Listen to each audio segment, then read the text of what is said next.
Hey folks, remember last summer when a gaggle of anti-choice doctors took on the FDA to try and get Mifepristone, the abortion drug, banned?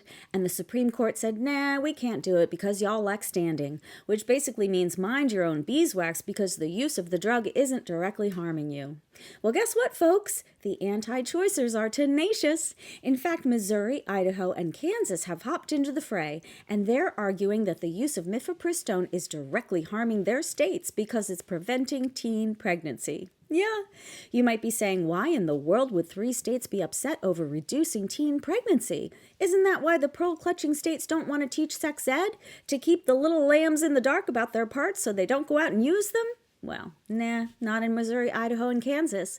They're upset because the loss of teen pregnancies means a loss of potential population, which causes diminished political representation and also a loss of per-person federal funds. Yep, those selfish teeny bopper wombs aren't doing their duty to keep the numbers up so the fat cats in Missouri, Idaho, and Kansas can keep a competitive number of seats in Congress.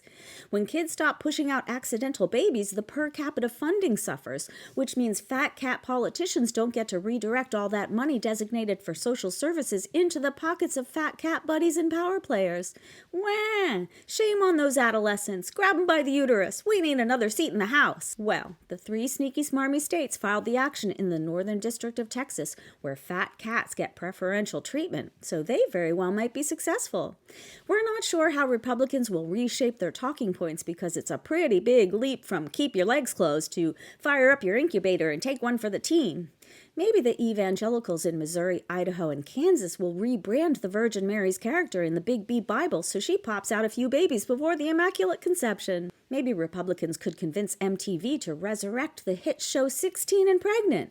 Before you know it, all the cool girls will be rocking a bump and serving at the pleasure of their state governments.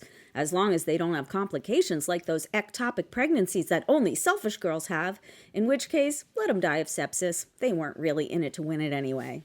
Well, Missouri, Idaho, and Kansas, have the day that you deserve. Yeah.